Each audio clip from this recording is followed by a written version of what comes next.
you, and it's really a breath of positive breath here. So this is the first session. This is the first conversation in our fall semester, and it's my honor to be moderating this session. It's about the new academic year and the plans that we are encountering academically and professionally and in all constituents to have this kind of productive and academic semester and within the safe environment of work and learning. We will be discussing plans and answering questions that you've shared with the university senior leadership members. And I'm Mervat Abu Auf. I'm the journalism and mass communication professor of practice. And now I'm going to be leaving the floor to our president, President Francis Ricciardoni, to share his welcome note with us. So President Ricciardoni, would you please? Thank you very much, Mervat, for that introduction, and welcome to everybody. Welcome to our returning students, faculty, and staff, and a special welcome to our new students, faculty, and staff. We all learned a lot over this past year before the new people have come aboard to join us. It was really hard, very, very stressful to shift from total normal pre-COVID physical presence to what turned out to be total online, no physical presence. We learned a lot. We were very successful. And because of that experience, I'm very, very confident as we start this new year that we're going to have a great year. It will be full of challenges, no doubt about it. There's no denying that. But we at AUC, you'll see if you're new, we love challenges. We love problems because they unleash our creativity and our collaboration and our productivity together. Those of us who are returning have the advantage of having already been collaborating through this online medium. Let me just mention a couple of the things that we've accomplished over the summer for those especially who are new. The faculty continued to really work hard and build on the lessons learned of the spring in how to conduct online pedagogy and bring it forward. We hope to be the best in the region and to be as good as anyone in the world. No one thinks that online instruction is a substitute permanently or in the long run or fully for the kind of face-to-face contact and education that we all love and want. We love our students. We love to be with them, faculty, staff, students together. That's what makes AUC such a special, vibrant campus. We do want to get back to that as soon as the public health situation will permit judiciously. So we continued to refine our technology and our techniques to make sure that it's good. We did a lot of physical infrastructure things too to improve and facilitate access to campus. Our staff really knocked themselves out to put new systems in place across the board. And so I think that whether you're a new student or a returning one, you're going to find that the AUC experience remains very, very special. Another thing we did over the summer is we took another challenge and problem that surfaced. It wasn't that it wasn't always there, but there was a case that became a national case of a former AUC student who left us years ago, who was involved in repugnant behavior, sexual harassment, and we took a hard look at the protections that we have, the systems we have. How do we make our culture even stronger as one where the dignity of everyone is protected and celebrated? And so we've put a working group together, and we've done a lot of work with the National Council of Women to make sure we're engaged with other Egyptian universities, adopting the best practices and advancing best practices throughout higher education in Egypt, and not only on our campus.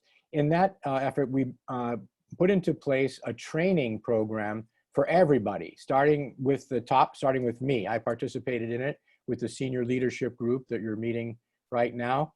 And every student, every faculty member, every staff member will be trained on this. It is not a kind of a lecture thing. So everyone really understands what we mean by sexual harassment and by human dignity and the protections and what you can do if you are either a victim or you observe this unacceptable kind of behavior going on. How do we deal with that?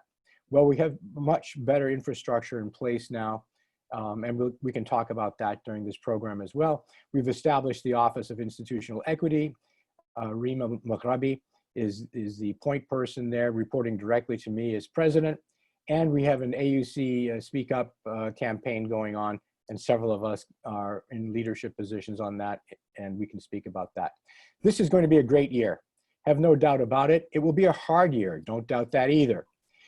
I'm very confident that the science will advance and very hopeful that we will learn together how these mitigating steps that we've taken will let us proceed. Please take a look at the guidelines for return to campus, about spacing, about masks. None of it's hard. A final word for this year, the watchword really is caring for each other. The guidelines that are there in place are not rules to make life harder. They're guidelines for ways we can not only protect each of ourselves individually, but protect others and care for each others. Please be familiar with the guidelines. Please adhere to them, uphold them. If you see others who are not upholding them, help them understand that at AUC, we take care of each other. And that's the only way we're going to get back to full-scale physical presence as we wish. Thank you all very much. Welcome aboard. Thank you, Mr. President. Now I'm going to leave the floor to other senior leadership group members to introduce themselves and their roles. So leave the floor to. Good afternoon, everyone. I also add my welcome to all students, faculty, and staff for a very interesting fall 2020. My name is Dina Borai, and I'm the Vice President for Student Life. I oversee all student co-curricular life, which complements and extends academic life. I work with the Dean of Students, George Marquis, and the Associate Vice President for Student Life, Kim Jackson. The Dean of Students oversees the Center for Student Wellbeing, the International Programs Office, Student Conduct, and student development programs such as the Student Ambassadors and the Leadership Institute. Kim Jackson, she oversees the Office of Student Life, where we have all the student government, student activities, student organizations. First year program where it's a year program for first year students. And we also have residential life, which are the dorms. We also have an enormous and fabulous athletics facilities, the Office of Athletics. That is also overseen by the Dean of Students. Thank you. Next. Yes, good afternoon, everybody. My name is Ashraf Hatem. I am a professor of medicine at Cairo University, but I'm here as the counselor for the AUC. And the AUC counselor is a representative of the Egyptian government in the administration of the AUC. I don't only represent the Egyptian government in the administration, but I represent AUC for the whole governmental and semi-governmental entities in the country, for all the academic constituents in the country, for the equalization and the acknowledgement of all our degrees in the Supreme Council of Universities, or NACAI, which is the National Accreditation and Quality Assurance Agency. So actually, I work with all constituents of the senior leadership, from provost, student life, operation of management, and also the general counselor, for any problem which is outside the AUC, which we can face together. And I'm pleased to be with you. Thank you very much. Thank you, Dr. Ashraf Hatem. VP Shireen. Hello, good afternoon. This is Shireen Shaker. I'm the Vice President of Management and Operations. By management and operations, we look after a whole range of services and operations on campus. First one being all the campus operations and services, examples of which are all the maintenance activities of all the assets on campus, landscaping, housekeeping, all the soft services. We look after the travel. We have got a travel office, got events, management, and food services. All these are under the bucket of operations and services. We also have our project management office that looks after all the construction, planning, and projects execution. We look after security services, making sure the campus is safe and secure. And last but not least, we've got environmental health and safety office that looks after the people, safety, medical services, and making sure that we have an environment that is fully safe and secure to work in. Thank you very much. Thank you very much. Provost Ihab. Thank you, Dr. Mervat. I'm Ihab Abdurrahman. I'm AUC Provost. I oversee all of the academic area, and that means the registrar, student advising, all of the schools, all of the academic program, the Center of Learning and Teaching, and many, many other entities at AUC. I don't want to forget anyone, but also that means that I get to enjoy the support of all my colleagues on the screen today, who actually work with me tirelessly and around the clock to make sure that we deliver our academic programs to our students. And I would like to take that chance to welcome our new students, new faculty and staff to AUC, and to wish them a very fruitful academic year. And I would also like to welcome all of the returning students, faculty, and staff to AUC, and wish them a great year. I cannot leave that chance without really echoing President Chardoni in thanking all of our faculty and our staff for working with the whole summer around the clock to make sure that we deliver the fall semester. We're ready for the unknown, and with my colleagues on the screen here, I'm sure that we will deliver a great fall semester as we have done in the spring and the fall of the last academic year. Thank you, Dr. Mervat. Inshallah. Thank you very much, Provost Ihab. And we please, VP Dina Abul Futuh. Two Dinas. Thank you, Dr. Abu, and I echo, of course, everyone's welcome. Welcome back to the school year. It's great to be back and ready again. My name is Dina Abul Futuh. I'm Vice President of Marketing Communication and Public Affairs. I work with a talented group of professionals in all sort of aspects of communications. And really what we do is really about two things. First, telling AUC's story.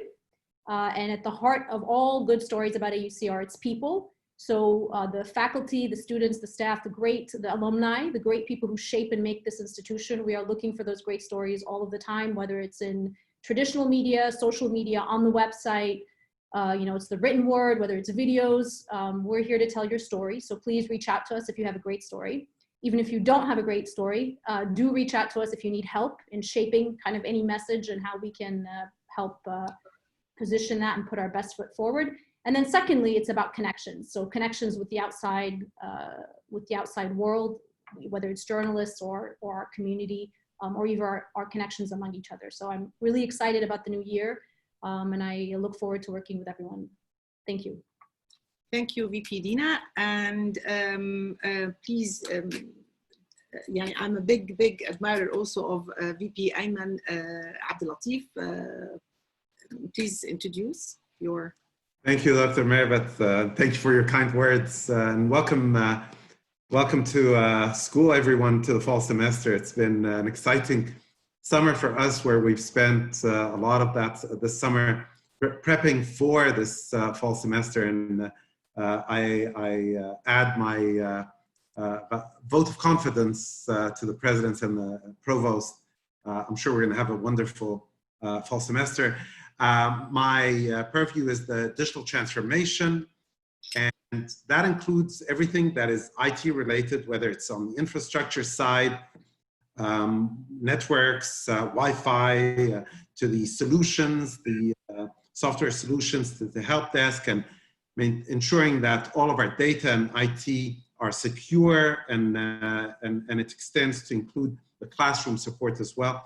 I also have under me the strategy strategy and management and institutional effectiveness. And it includes under that a large mandate around business process re-engineering, ensuring that we continue to improve our processes as an institution. Excited to be here and excited to be on the fall semester. Thank you, VP Abdul Latif. Really, thanks for all the effort of the IT. It's been a big challenge, but we are in good hands. VP Rania Burai. Thank you, Dr. Mervat. I'm happy to be here. I'm actually on campus today. It's hoping for it to be a vibrant year. I'm Rania Burai. I'm the Vice President for University Affairs and the Chief of Staff. And my main role is working with colleagues across the university on strategic initiatives. Of course, additionally, I work closely with the President on special projects. And, you know, we welcome you all to the Office of President if you need anything. We have a great front office team. So hope to be seeing you on campus soon. And if not, then online. Thank you. Inshallah. Thank you very much. VP Bruce Flessner. Good morning from North America. Morning. I'm Bruce Flessner. I'm the Vice President for Advancement in Americas. I have a chance to work with a lot of very talented colleagues who, first of all, work a lot about an alumni relations activity. So for all of you students, I know you're thinking about your studies. Some of you may be thinking about graduation. I want to assure you that we think of this as a lifetime relationship. And once an AUC, and you will always be part of our family. And so we spend a lot of time working with former students who have already graduated and keep them part of the AUC community. We also spend lots of time working on development, which is a long ways of talking about increasing our philanthropic support. Our endowments and our support every year help underwrite all the good work of the faculty and all the studies of the students. On the North American side, we spend time representing the university in lots of partnerships with other universities across the region. We spend time recruiting students, so we have an international flavor to the campus. We spend lots of time working with U.S. government relations and making sure that we continue to have sound support from the U.S. government. We spend lots of time also working about compliance and other sorts of legal issues. And the board secretary is headquartered in New York, and much of the board membership of the Board of Trustees live in North America. Almost none of you will get a lot of chance to spend time with the board, but I would be remiss if I didn't just give them a little shout out to say that this is an extraordinary group of women and men. They volunteer their time. They spend more hours than you can imagine going to meetings and working on projects. They provide all kinds of great talent. And they're not paid for any of this. In fact, they actually every year contribute several $1 million to the good work of AUC. They're an exceptionally wonderful group, and it's fun to work with them. Thank you. Thank you very much. General Counsel Sunanda Holmes. Hi, welcome back to a new year. I'm really pleased to be here. My name is Sunanda Holmes. I am the General Counsel and the Chief Compliance Officer. Our office handles all legal matters for the university, both in courts or just contracts with vendors, etc. We also handle compliance issues for the university and the policies and the institutional policies and procedures for the university as well. I'm excited to be here. Welcome. If you have any questions, just come to our office. Thank you. Thank you very much. AVP Amir Habib. Thank you, Dr. Mervat, and good afternoon, everyone. My name is Amir Habib. I am the Associate Vice President for Finance and Chief Financial Officer. And in the world of finance, I oversee budget and financial planning, operation, controls office, which include payroll, student accounting office, disbursement, account receivable, in addition to procurement operation, capital strategies, and finally, investment office. I would like at the end welcome you back, and please stay safe, and thank you. Thank you very much. Last but not least, Senior AVP Sarah Rifat.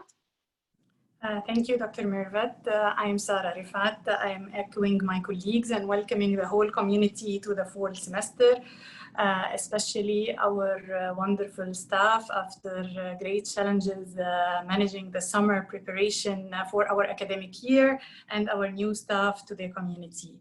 I oversee the human resources function in terms of HR operations, like recruitment, compensation, benefit, and retirees management, in addition to strategic initiatives and programs. Looking forward to a safe and successful academic year. Thank you. Thank you very much, dear all, and thank you for the introductions and your welcome notes. I do share the vote of confidence with our president and our senior leadership group members, and looking forward to a very productive, challenging, but productive, and inshallah, pleasant academic year, inshallah. Now the conversation will continue and shift with the questions that are being sent and to be communicated and answered by our senior leadership group members. And again, as we, during our conversation, if any questions are going to be sent, we are going to be, inshallah, adding them to our questions. So the first would go to Mr. President. You've already covered a big chunk of one of the questions that we received regarding the opportunity to go back to face-to-face classes, and that we're not yet sure about whether or not we're going to resume sometime within the semester, inshallah, not entirely online. Is there any kind of a plan, or if you can foresee that this semester, perhaps by the end of the first by the end of this semester, is it possible that we go back online? Sorry, face to face. Thanks, Margaret. I can go into a little more detail, and perhaps we should do another campus conversation devoted especially to this and go into great detail, okay, particularly after everybody gets a week or two on campus and gets a feel for how it's working, and maybe has some more ideas and can give some more feedback.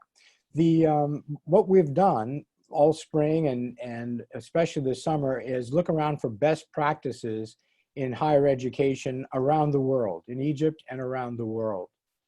And fundamental to any community's success, whether it's a whole national government and country, or university campus, or a corporation, or any grouping, organized grouping of people, are certain protocols. There's the 3 T's that we find are fundamentally important from the institutional perspective. There are mitigating factors too, we'll talk about those. But those 3 T's are tracking, that is tracking where cases occur in space and in time. So you need systems to be able to do that. And then on the basis of that tracking, spotting where and when cases of COVID-19 have popped up, trace the contacts that those people have had. And then finally, the 3rd T to make the tracking work and the tracing work is testing. And that's been a problem in the United States in particular, where there have not been enough availability of tests that have been reliable, fast in giving the results, and cheap enough, available enough so that they can be given to large numbers of people with great frequency. That's a problem that's being worked worldwide, and availability is getting better. We at AUC have been participating and collaborating with the government of Egypt and other universities to try to compare notes, see what we can do together on those fronts. So tracking, tracing, and testing are words that everybody on campus will be familiar with. It is the best tool we have in order to try to mitigate or deal with the contagion as a whole. The actual physical steps, by now everybody on the planet knows very well. Physical spacing is really important. While the weather is good and you can do it outdoors, you get better ventilation so that if someone is infected, the dosage of the virus is very low and is much less likely to spread.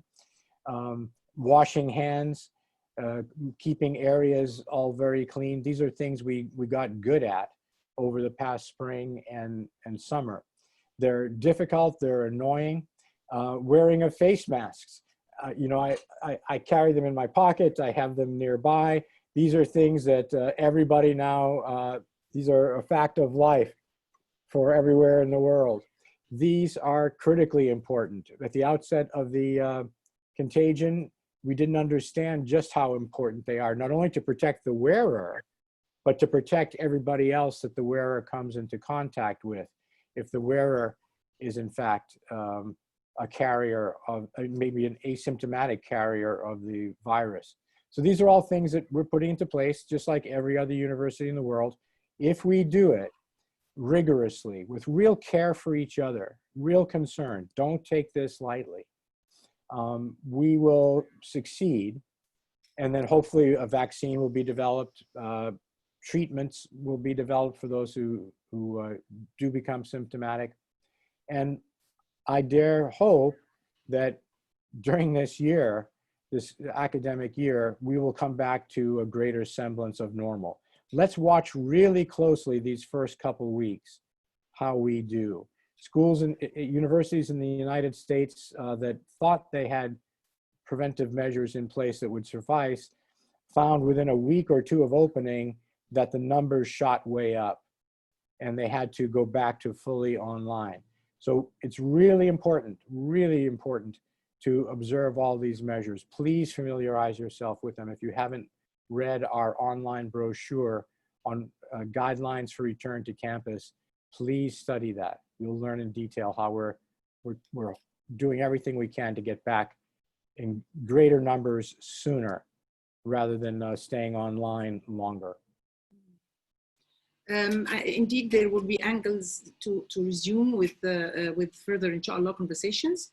I would like to just follow up with what Mr. President has just shared with the 3 TTT with the tracing, and go to Vice President for Management and Operation, Vice President Shakir, because you announced on Tuesday a new addition to the contact tracing system. So can you explain how the system is working or will work, please? Yes, sure. Okay, so I mean, as we all know, we're working within a whole framework.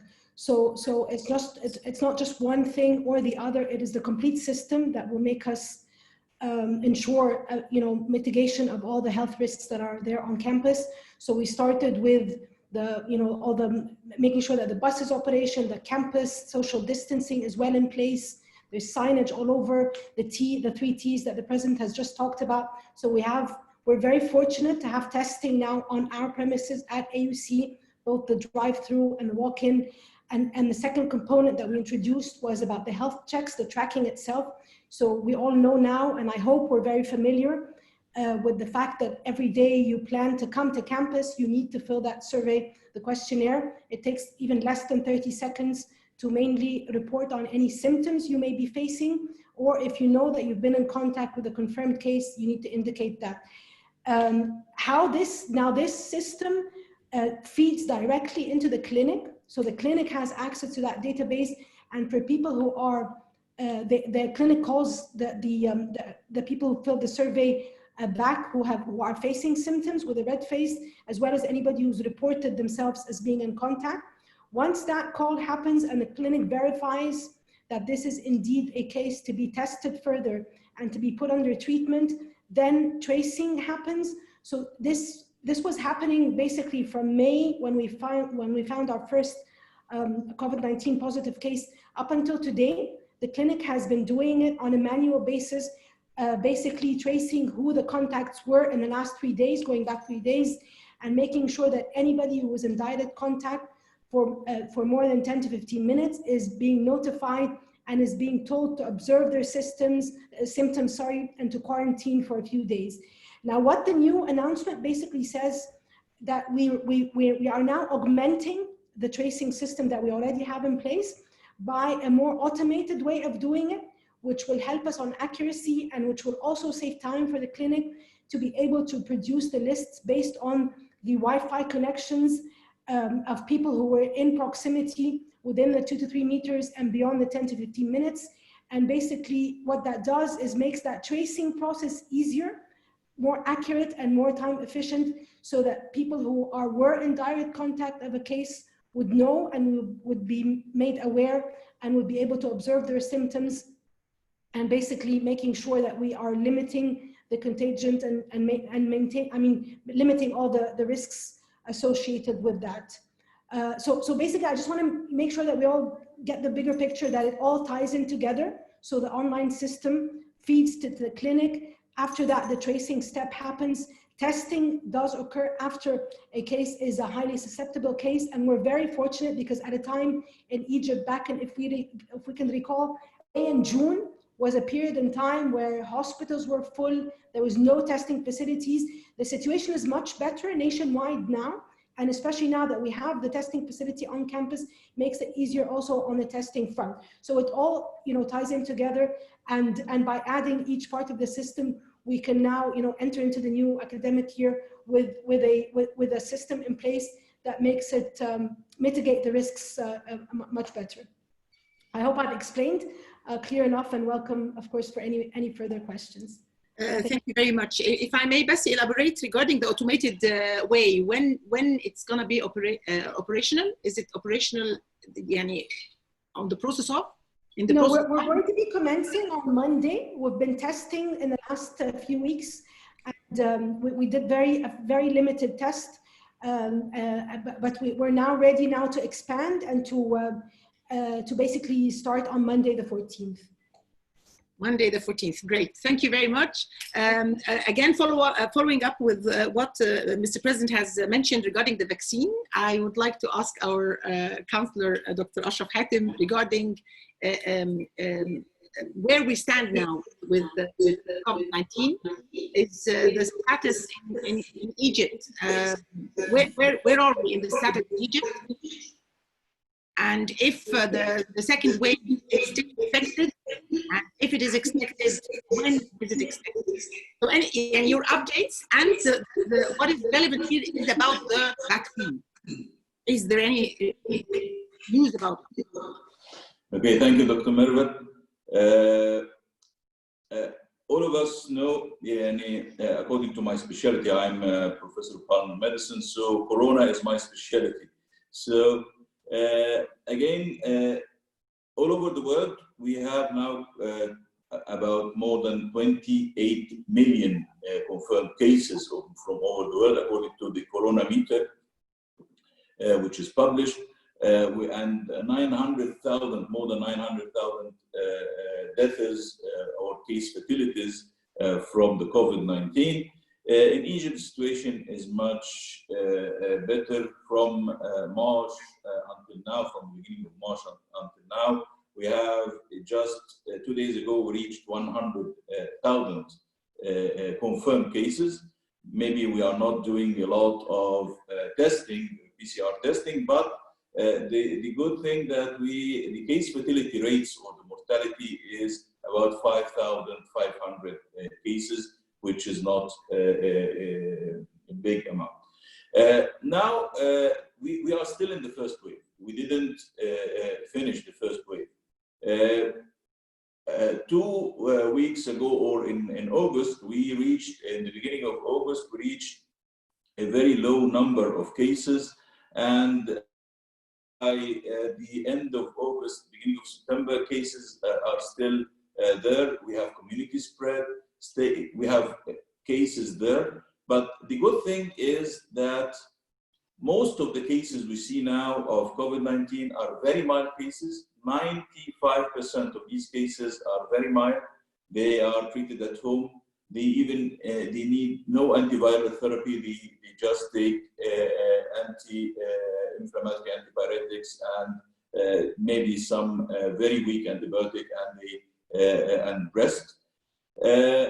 and only 5% needs hospitalization. So all the hospitals, the quarantine hospitals or the isolation hospitals, we have an occupancy now of less than 20% occupancy. Our ICU beds and the ventilators, we have an occupancy of less than 10%.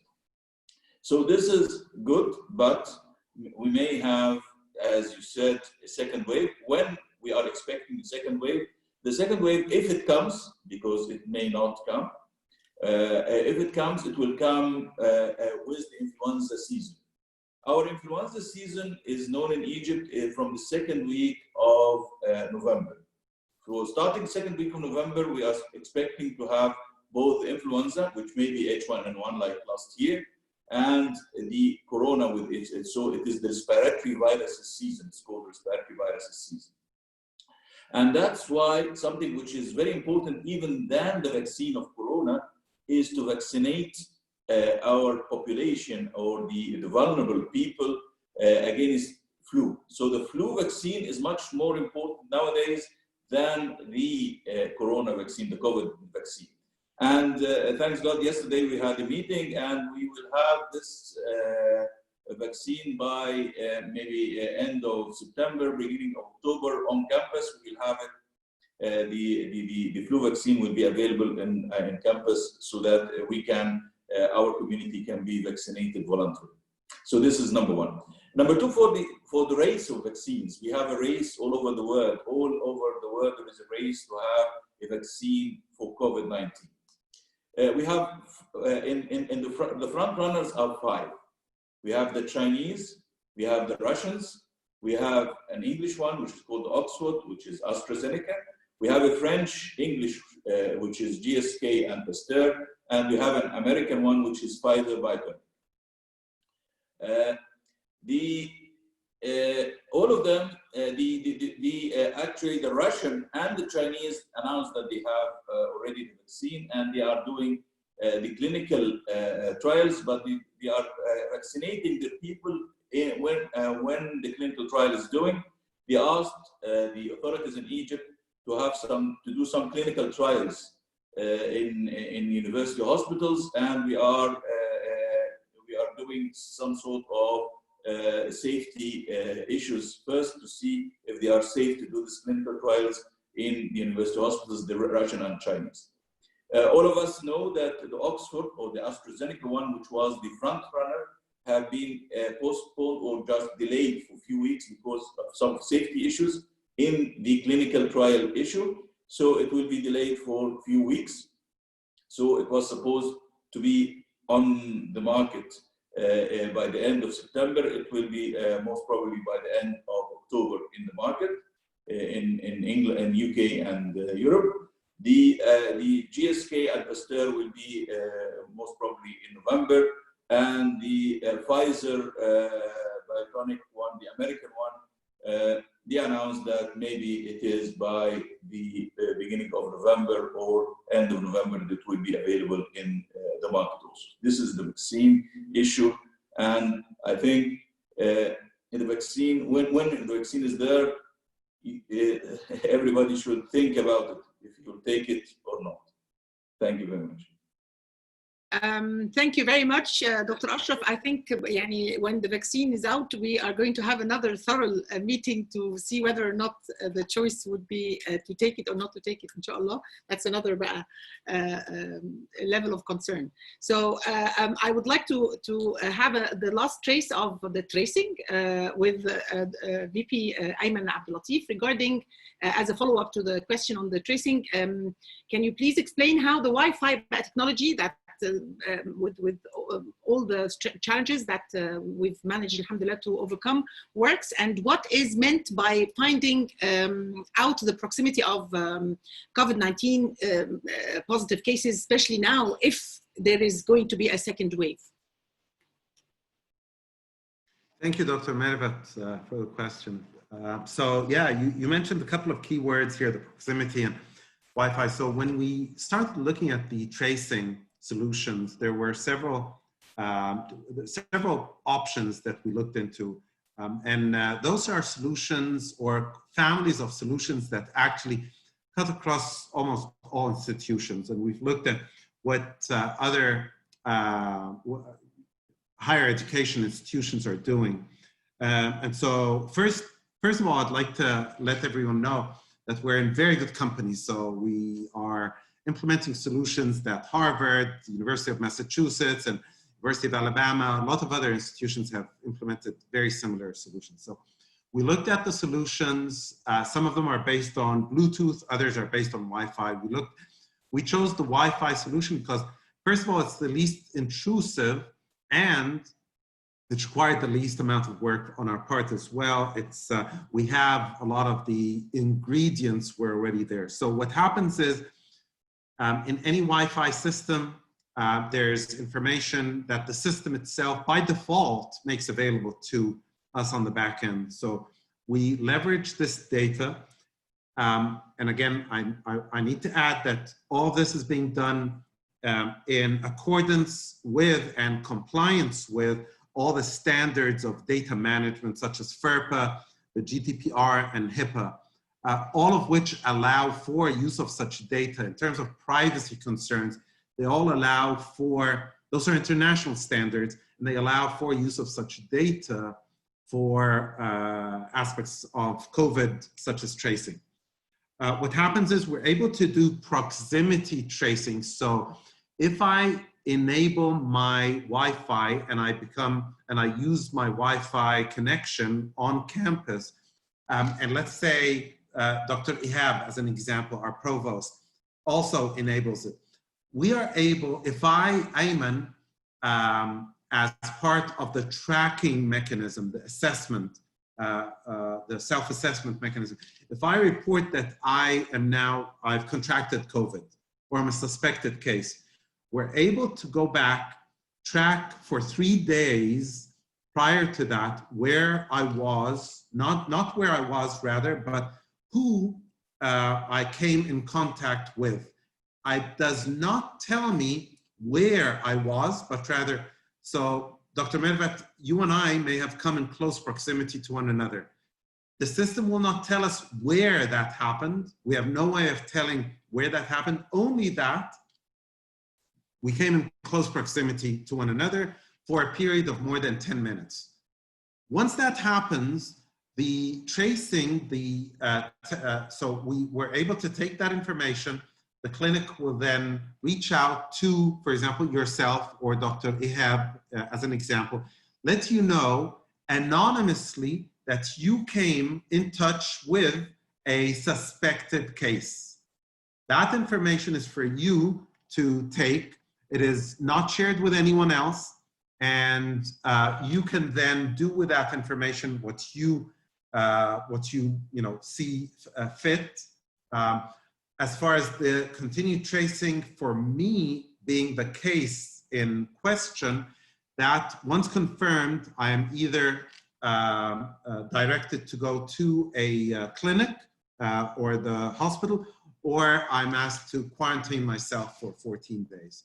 So all this information is based on data that is already there by default in any Wi-Fi system. It's not too different from the experience that you sometimes get when you're going to Starbucks, for example, and all of a sudden you see on your phone, Starbucks welcomes you. You get a message, or one of the malls, and you get discounts from there.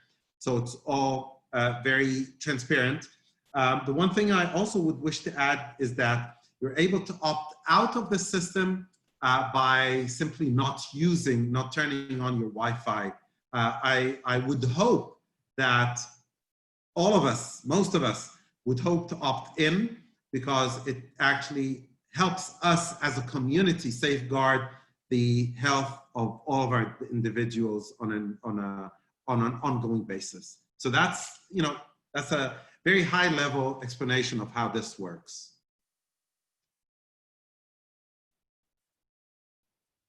The effort is obvious.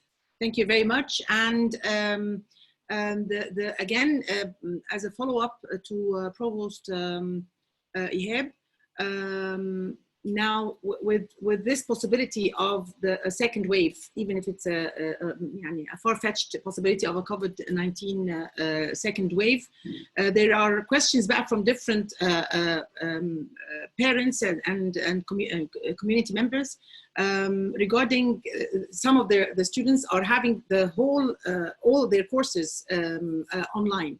Would this be affecting negatively on the students, especially the first year students who are not acquainted with the community life? That is one major factor here. And when the hybrid mode of instruction continue till the end of the semester, would this affect such students negatively or not? So this is one question. So newcomers with the fact that all their courses by mere coincidence have been online. And another question that is asking whether or not it's safe for students to come to campus if the class instructor requested their presence. This is another question from another student. Provost Ihab. Thank you, Dr. Mervat. And I just wanna, before I jump into answering those questions, I wanna just to comment on what VP Ayman and VP Shireen just mentioned. Those are, that self-checking system and the tracing system are just two examples of the work that has been done in the background to ensure the safety of our community. And I would like to thank them both and thank their teams actually for working around the clock to get those systems in place before we start the academic year. I know that the Wi-Fi tracing system the testing has started. It's gonna start next week, but that's a great achievement for AUC. Thank you, Ayman. Thank you, Shireen, for doing this. So, and that actually feeds into the answer of my question, the question that you gave to me, Dr. Mervat. The safety of our students, faculty, and staff comes before anything else. But we're not trying to compromise by all means the quality of education that we have. We have trained our faculty to provide the best online teaching, and I'm sure that actually one day we will write about that and that will be published to show how much was that successful actually in both training the faculty and the implementation later on. Faculty has done a great job. The CLT has done also a great job in training the faculty, and every individual faculty took that seriously and implemented that in the classroom. Is the hybrid mode, will the hybrid mode continue to the end of the semester? I hope not, but we're ready. If it's gonna continue to the end of the semester, we're ready with that option. We are ready also if the COVID-19 situation clears up and we have vaccine or there is no cases, but we get the instruction from the public health expert that we are ready to go back to our campus. We are ready to go back to our campus academically. Our faculty will be ready. And also would that, you also asked a question about, would that affect first year students? No doubt, there is nothing actually compared to being on campus, inside the classroom, talking to your faculty, talking to your colleagues, and going to events, attending extracurricular activities, nothing compared to that. And we all are working hard to make sure that when the time is ready, that we will resume our normal life back. Is it gonna be the previous normal? I doubt it's going to be the previous normal. It's going to be a new normal that we're also looking at it and we're trying to understand it so we can be prepared for it. I hope I answered all of your questions, Dr. Mervat. If I missed one, please ask it again. You're muted, I'm sorry. Sorry, just about the safety of students if they're asked by the faculty if they come to campus.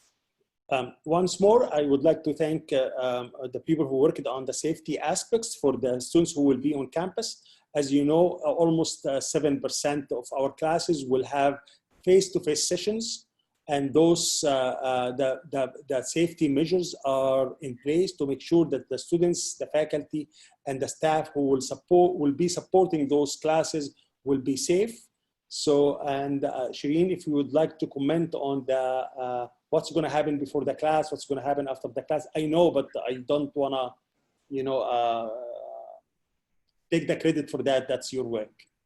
Sure, thank you. Thank you, Dr. Ihab. So basically, as the provost was mentioning now, we have gone to, let's say, extreme measures to make sure that the classrooms are going to be safe. So basically what we're doing is we've set up the social distancing at the maximum. So we've chosen, even though the WHO, for example, says that we can go 1 meter apart, we chose the 2 meters, which is the safer distance. The classroom setup has been done over the summer with signage and making sure that people understand where the seats they shouldn't be sitting on are and where the seats they can sit on are. We are also making sure that every morning and in between classes as well, there is disinfecting of all the surfaces, all the hard surfaces, including tables, etc., and worktops. That this is being done even in between a class and a class to make sure that we are also going as best as possible in terms of of health and safety. I also want to add a dimension that we've not only something that we haven't mentioned so far on the systems work is that not only we're doing the tracking, the tracing, the testing, etc., but we are also we also have a reporting system now in place that will give us the alarm bell if needed when and if numbers start climbing and escalating. We do get the alerts, and we'll make sure to adjust the plans, monitor, make sure if a face-to-face component needs to close for 48 hours to disinfect and fumigate the class. This is already part of the plan. We've identified some backup classes to be able to do that. So we're not planning to compromise on safety at all. So if we need to close a class for those 2 days and operate a different one if needed, we also have in the plan to doing that. I mean, we've gone to extreme measures to make sure that we try to tackle every aspect of the equation in terms of cleaning, disinfecting, and making sure that of course we worked a lot with the registrar on this one. There was a lot of scheduling implications, and this is all part of the big plan that we are talking about. Thank you very much, and thank you for your thorough answer and elaboration. Mirvat, if I may. Yes, So, yes, of course. So there is lots of work that has been done in the background to take care of every single details. There is a lot to tell. This is not the time to tell now. This is the time to continue the work to make sure that we deliver the fall semester. But I'm sure that the time will come where we can actually pride ourselves, pride our community by the work that has been done to ensure their safety and to ensure that they receive the best education ever. Thank you. Inshallah, very true. Thank you very much. And we go to Vice President Dina Burai with a chunk of questions. They all are related to the coming back. So we read in the news at AUC that students are coming back to the dorms, and the safety procedures, they are asking about the safety procedures over there. And also they are asking about the gym operating normally. When will that take place, if it is planned to? And regarding international students, so they're talking about the back of the dorm and the back of the gym, as well as international students coping better with the current situation. Thank you. Right. Thank you very much, Dr. Merva. We started checking in students into the student residences. We call them, I mean, in our languages, residences, but dorms are fine, as of August 26th. 26. So far, around 300 students have checked in, which is about 45% of our normal occupancy. The first thing we do is before they check in, Dr. Mervat, is that we have to give a test. We use the rapid test. So we have set it up because, as VP Shireen said, that we have all these the testing set up on campus. So we set up a station right near the entrances of the student residences, and we tested all students. Everything went very well, alhamdulillah. And so far so good, because I don't want to cast the evil eye. We've assigned one student per room, so no two students share one room. We have developed the medical protocol, so just in case something happens, in coordination with the AUC Medical Clinic, so we know what happens if we have a possible case or in a suspected case. It's very clear. And we have a whole quarantine unit, which is a small building on campus. So if students need to be quarantined, we move them there until whatever number of days as set by the medical clinic and the protocol, they go back to their rooms again. We have lots of safety measures besides what VP Shireen's team have done. You should see the signage all over AUC. It's the usual. And I keep telling students, please, masks are our friends. Please, please, in any public space, wear them. I know it's not easy, but it is essential. We keep on reminding them the social distancing, and we have a whole supply, an adequate supply of cleaners and disinfectant so that they can take care of their spaces. So this is basically about the coming back into the student residences. Regarding the gym, it is, so alumni or any external visitors were not allowed. The gym is only for our student residents, those who are in the dorms, and for the faculty who are living on campus. And we're trying to limit that because it is an indoor activity, and there is risk there. I know it's difficult, but that's what we have decided to do for this coming semester until things get back to normal. Then everything will be fine. The third question, Dr. Mervat, was, can you remind me what was the third question? International students? The international students. Now, the international students, interestingly, we have 338 registered international students. But actually, those who are in Egypt are far less. I don't have the exact number, to be honest. All I know is that only 26 of the international students are taking face-to-face classes. So I don't have an estimate. What we do is we do the two kinds of support in student life. We have the online support where we help the students with their medical insurance and all the things that they need help with in their registration and so on. We also did this year a fully online orientation. This was something we moved from the fully face-to-face to an online orientation. We also, I just wanted to say for the first year students, Dr. Mervat, we did a hybrid orientation. That is, for the students who were coming in the incoming class, we had to show them AUC campus. So what we did is we divided the 1,200 students over 2 days, and we gave them an experience or a taste of the campus and campus life. It was very interesting, and it was hot, of course, because we did it all outdoors. Regarding the tours, for example, we are trying to show international students virtual tours, you know, something like the Egyptian Museum, whatever is available and what we can do. For the on-the-ground international students, we're helping them in everything, as I said. Part of their orientation was face-to-face, so they had a hybrid orientation. And also we're helping them with their residency permits and so on, making sure that we take them to the government offices safe and sound and everything. We've arranged a trip last Friday to the pyramids, and inshallah, the next Friday, another trip. So we're really taking care of our international students, whether on the ground or online. Thank you very much, VP Dina. And I would like to resume something that President Ricciardoni had already touched on regarding this. I'm a big admirer of the AUC's Speak Up campaign. And we are aware of the AUC's measures to combat sexual harassment on campus. I would like you to please just let us know more about this initiative, the AUC Speak Up campaign that has been launched, how not only the constituents of AUC, but also there's a number of cases that have been raised on social media, as well as AUC and AUC alumni or students who have been raising the concern of related incitements of sexual harassment and misconduct. So would you please tell us more about the initiative and what's being done at AUC? Thank you.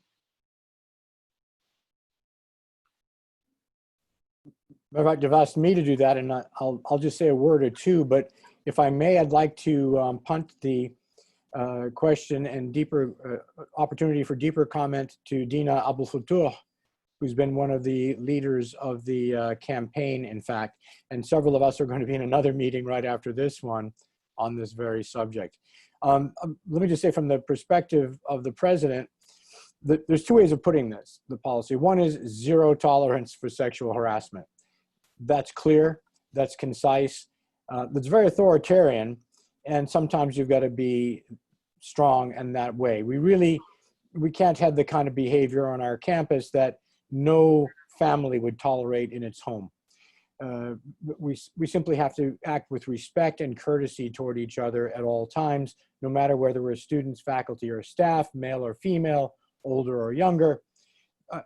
We have to behave in the way that educated people do in any country, with civilization and education and courtesy and respect. I'd rather put it another way than simply zero tolerance, and that is, we have high expectations of our own community for care for each other and respect for each other, everyone's human dignity. That's the positive way. If you leave AUC, you graduate from AUC, and you don't come away with an understanding that our role here in life is to serve others and take care of others, and if you come away thinking it's my own gratification and my own interests that come first, then we will have failed as AUC.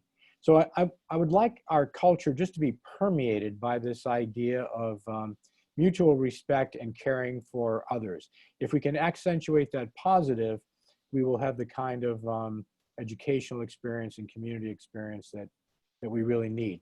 And along the way, we will have in place very clear guidelines of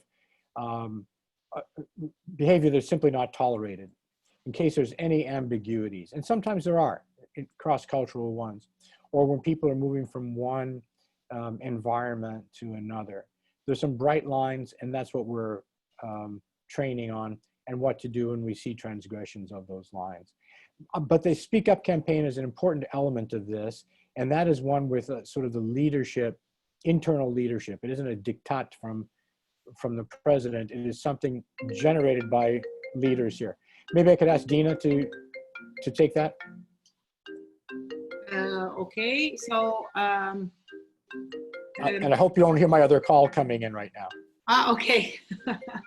Yes, thank you very much. So I'm not sure. Yes, we can. If VP Dina would please follow up with a few words or comments, if possible. Yes. Thank you very much. Yes, thank you, President Richardoni and Dr. Abou. I know you're running out of time, so I'll make this brief.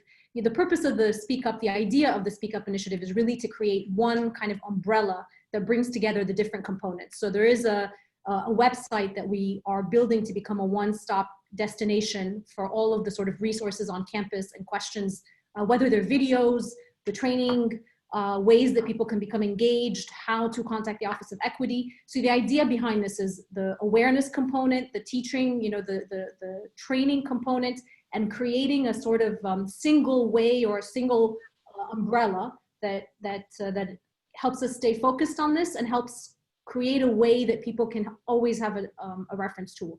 I won't go into too much depth, but part of our awareness is both on campus and off campus, and there will be throughout the year 2020, 2021, more panels and discussions and ways in which we are trying to engage not just the conversation on campus, but in a national and global sense on this important issue. Okay, so thank you very, very much. I'm sure conversations are going to be going on, and we have so many to share, and proudly, and all the achievements that we would want to, inshallah, convey to everybody. Thank you very much. It's been an honor and a pleasure. It's great having you all and seeing you all again. Miss you enormously. I hope we'd see each other face-to-face soon. Thank you very, very much, and conversations would resume in coming weeks. So thank you, everybody, and have a lovely weekend. Thank you.